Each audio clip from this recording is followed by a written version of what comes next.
Let's turn our attention now to more news that is making headlines in the business world, and just what effect has the poor state of safety on Kenyan roads affected the transport industry? How have the recent decisions by the government played out, and what impact have they had? These are just some of the questions we put to a transport industry insider. We spoke to Azim Doza, the managing director at EasyCoach, and started off by asking him what his take on road safety in Kenya is. Things have been going on. The worst thing that is happening is not controlling the accident. Now, whose job is it? And is everybody going to participate? If a pedestrian doesn't participate, it ruins the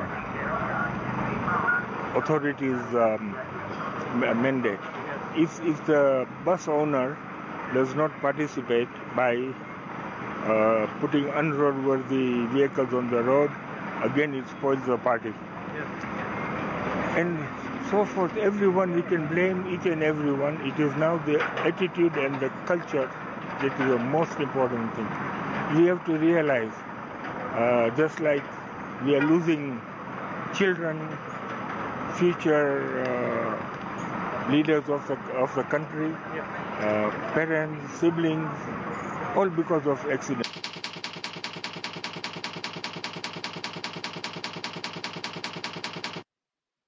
When I started the company, there was no VAT on PSVs as long as over 25 seating capacity. And suddenly 5 years later it was imposed. So my capital cost went up by 16%. And when I sell the vehicle, again I have to collect that amount from the purchaser and remit. So now it's like paying twice.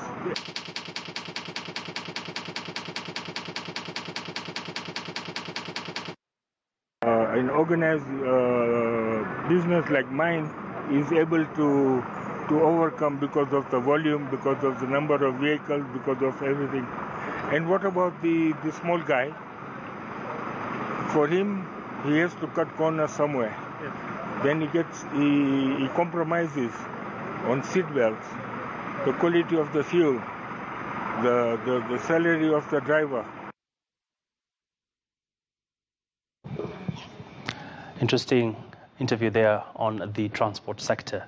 Moving on to one of the latest reports we have this afternoon, and the Standard Chartered Bank today released its 2018 economic forecast for Africa and in Kenya in specific. Chief Economist for Africa and the Middle East, Razia Khan, said that the Kenyan economy must actually make comprehensive changes to its monetary and fiscal policies if it hopes to sustain economic growth in the country. Khan explained that the public debt ratio is one of the biggest hindrances to the Kenyan economy. With the current national debt at 4.5 trillion Kenyan shillings, roughly 19% of every shilling earned in revenue is spent on paying debt. Expect in 2018? Well, the good news first. Elections are over, some level of activity resumes. The not so good news, it takes time to put government together. There isn't necessarily going to be the fiscal space for an immediate resumption of super turbocharged big infrastructure projects. Banks are going to look at their alternatives. Do they take a risk in lending to the private sector when growth momentum is slowing because there's a lot less credit sloshing around the economy? Or do they simply take their external liquidity and do they invest in government securities? What is it natural for an institution to do? It would probably be natural to seek out the safer options. But this has unfortunately created an inadvertent drag on the Kenyan economy, where it's precisely those SMEs, those entrepreneurial companies, the growth companies, the new companies that may be responsible for more formal sector hiring, for employment creation in the Kenyan economy that have been most disadvantaged by the interest rate legislation. Always interesting to listen to Razia Khan. And Empretech, a capacity building program for entrepreneurs under the United Nations Conference on Trade and Development, UNCTAD, have come together with the Kenya National Chamber of Commerce and Industry and other partners in order to train more women in business. This comes as statistics show women currently account for 50% of SME ownership in the country. We support strongly the Empretech program. And the Empretech program is a program train many ladies, and a lot of them are here. And I think that it's so important to support networking, training, and also access to financing for all the women entrepreneurs, small entrepreneurs in very diverse activities. I discover people and ladies involved in agriculture, in construction, in transportation, and also in this nice hairdress salon. So I think that the diversity and the dynamism of the women in the business sector. We want to really tell UNCTAD that we are more than grateful because of even considering Kenya as the 40th country to host Empretech in this country. This is a program which has helped very many women. The first rollout was in July, and we trained about 30 women, and most of them are here today. So we are excited about that. We visited a number of premises this morning, and by just the show and the articulation of what it has done to them, it's really something to be proud about. And out-of-court negotiations to reopen closed Karaturi flower farm in Naivasha have kicked off with projections that the farm could start operations in 60 days. The farm owner, Ram Karaturi, has engaged the receiver manager and creditors with a view of settling all debts and rehiring the over 3,000 workers that were sent home 3 years ago. This came as it emerged that the workers who were laid off in February 2014 had gone through untold suffering as they actually waited for their dues, running up to 227 million shillings. The farm at one time was the leading producers of rose flower, has been neglected with greenhouses failing, and businesses has gone down around South Lake area.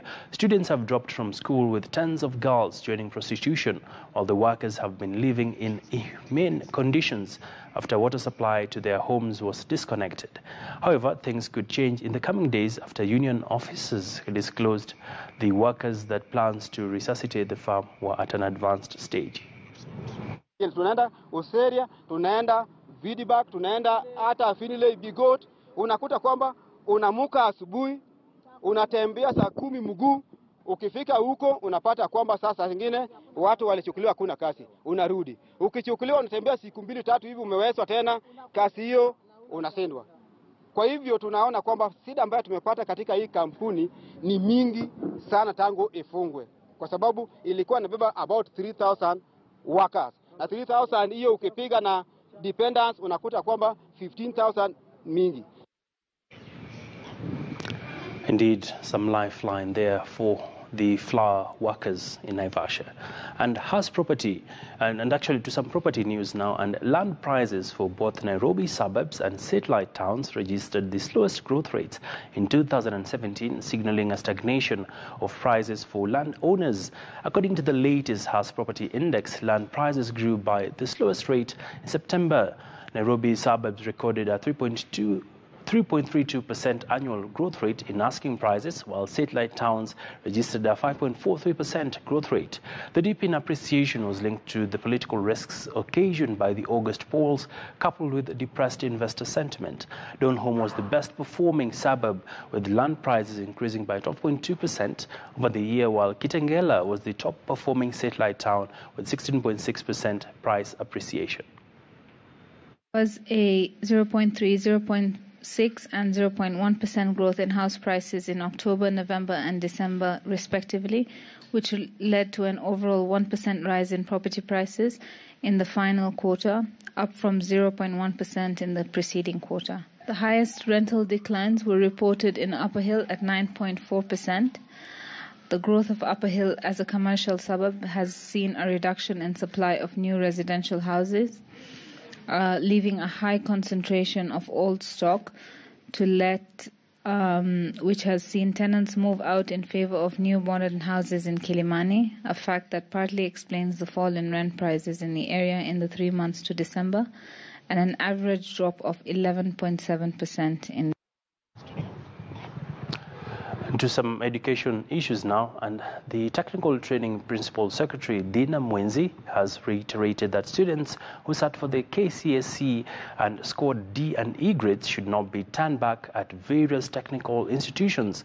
In 2017, Examination Performance Education Ministry announced that about 438,914 candidates got D+ and E grades. Speaking at the Eldoret National Polytechnic during a visit by Canadian High Commissioner to Kenya, Sarah Haddock, the PS insisted that the government has put in place structures to cushion all students seeking to pursue technical courses.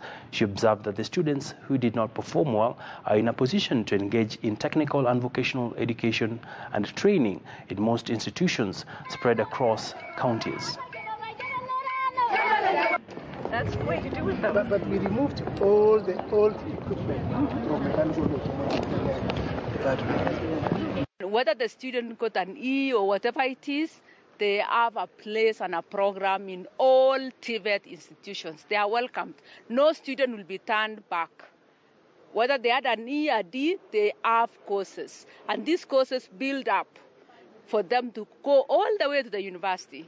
We want them to demonstrate knowledge, not to describe knowledge.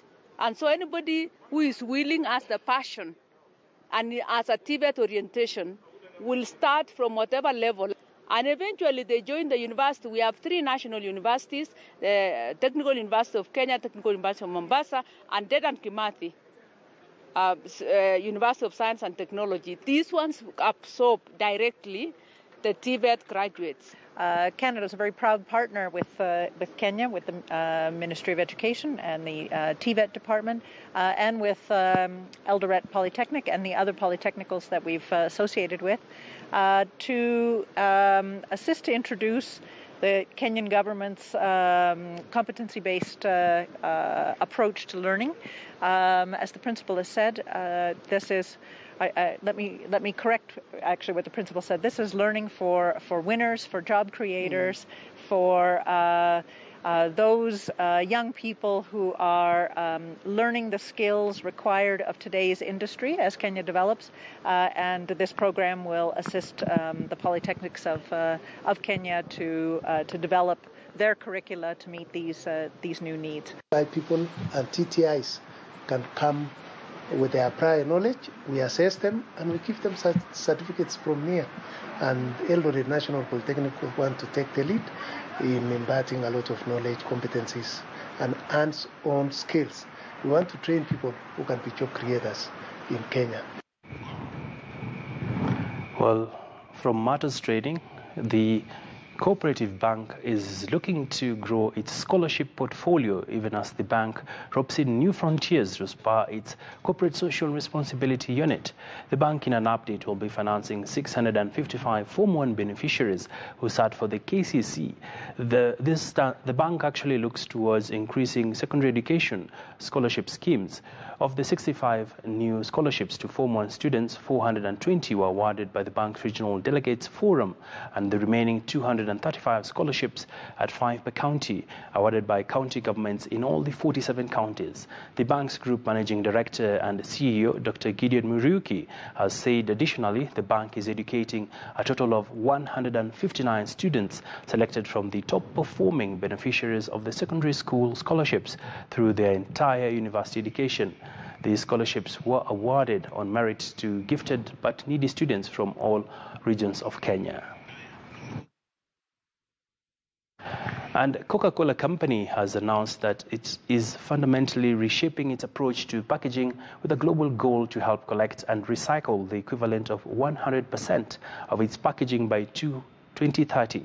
This goal is the centerpiece of the company's new packaging vision for a world without waste, which the Coca-Cola system intends to back with a multi-year investment that includes ongoing work to make packaging 100% recyclable. This begins with the understanding that food and beverage containers are an important part of people's modern lives, but that there is much more to be done to reduce packaging waste globally. The new global plan comes at a time when Kenya, through the Ministry of Environment and Natural Resources, the National Environment Management Authority, and the Kenya Association of Manufacturers PET sub-sector group, announced that they will be working together to develop and implement polythene terephthalate and take back scheme to enhance environmental awareness on management of plastic packaging from this year.